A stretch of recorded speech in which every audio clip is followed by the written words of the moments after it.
Let's talk about all of the jobs I did in the month of July, how I made money, how I paid my bills.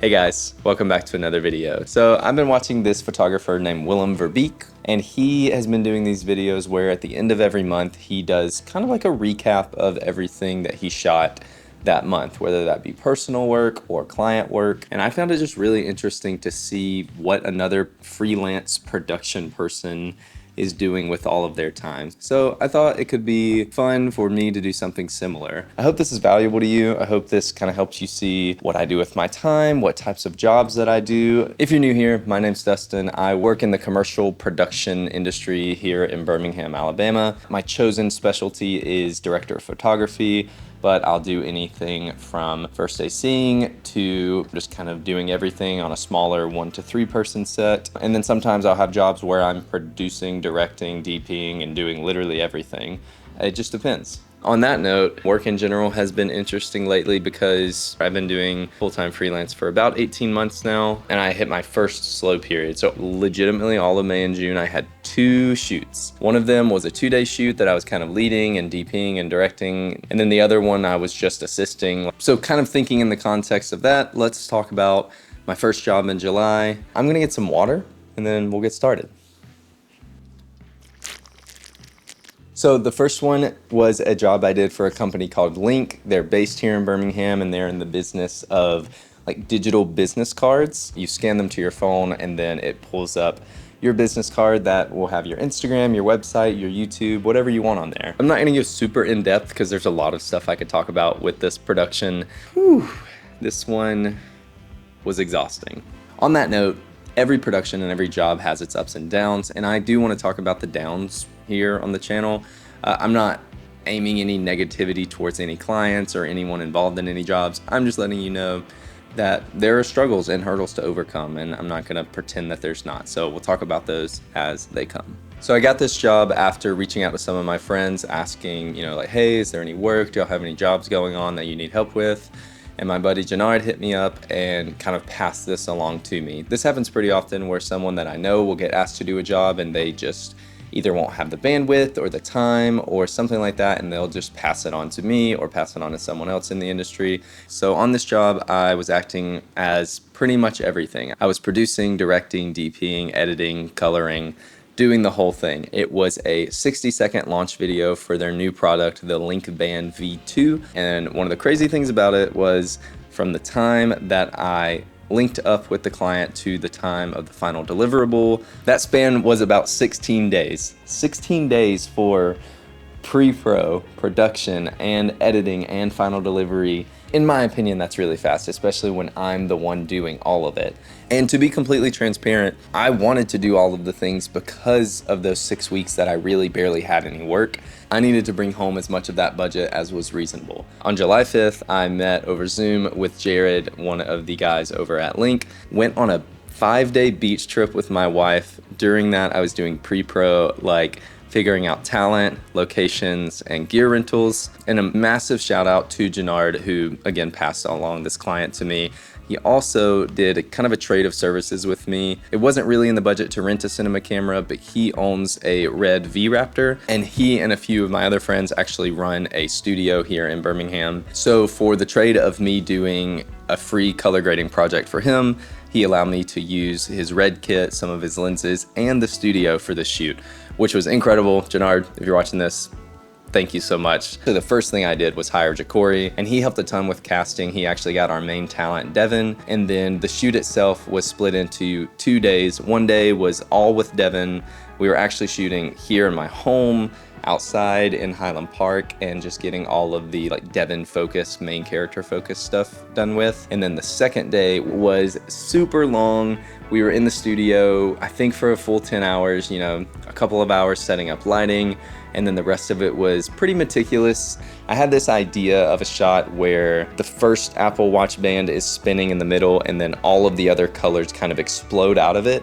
And me and Sho probably spent like 3 hours just on that shot because we had to set up each watch on a Lazy Susan, let it spin, make sure it was in focus and smooth and everything, take it off, and replace it with another color watch band, but try to get it almost match frame, almost perfect. That shot didn't even make it into the video because of the editing time, which we'll talk about in a minute.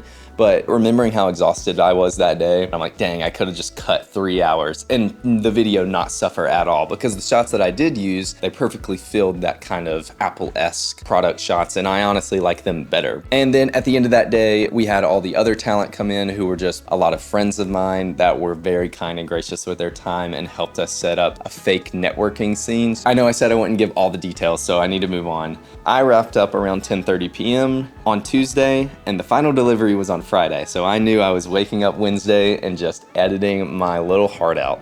And y'all, a younger Dustin would not bat an eye at staying up till 2 and 3 a.m. to edit a video, but it's not that fun anymore, to be quite honest. So Wednesday night was, all day editing. I think I stayed up till probably like 2, and then the same thing on Thursday, and then literally editing until 12, like as we delivered on Friday. Honestly, most of the editing could have been cut down by one, sucking it up and cutting that watch shot earlier and just using the macro shots that we got. And then we also did a green screen phone replacement. And this is on me, not on the client at all.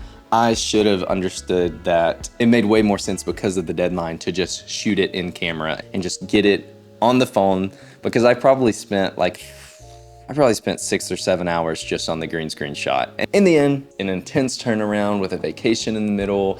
But honestly, I'm really happy with the final product. We came together and made it happen, and I'm super excited to put it on my website. And I can't always say that for everything that I make. So I'm gonna call that one a dub. A Ruski. That was a lot. None of the rest of them this month are that in depth. So the next job that I did was completely different in every way. It was a one-day shoot, and I was acting as a gimbal tech / second AC on a commercial shoot for a local insurance company. And it was super fun because it was the first big set I had been on in a while. So it was a good day, and to be quite honest, there wasn't a ton for me to do. I'm not complaining, but sometimes it works out like that. This specific shoot day, we were rigging a moto crane arm to a golf cart and driving through a park. The G&E crew were rigging up the golf cart, my boy Seth, and my boy Thomas.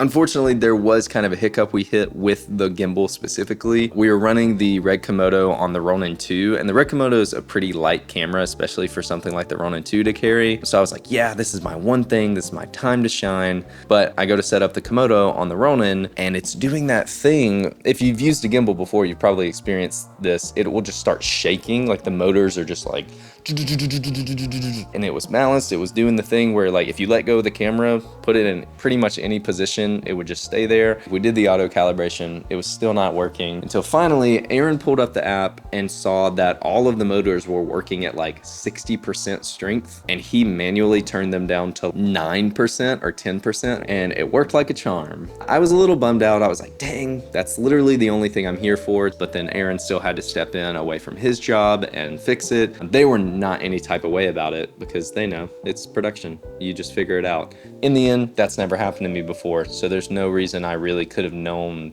that was the way to fix it, but now I know. So next time that someone's Ronin is shaking like mad with a light camera on it, I'll just be like, oh, let's just manually turn the motors down and see if that works. The last paid shoot that I did this month was the very next day. Aaron was still DPing on the health insurance shoot, so he passed one of his shoots along to me. This was super simple. It was, hey, take your gear, take your lights, go shoot some interviews. This was really fun though, because my wife, since it was the summertime, was still off for summer vacation. She's a 5th grade teacher, so she didn't have to go to work, and she came with me. And for this specifically, that was super helpful because she was able to sit in and help me find my frame. She helped me carry gear. She helped me do all the things that someone that I would hire would do. Sometimes these shoots can come across as boring or just not as interesting, but the two really cool things about them is, one, you get sent to a place, you've never seen the inside, and you just have to walk in and be like, all right, here's an interview shot that looks good.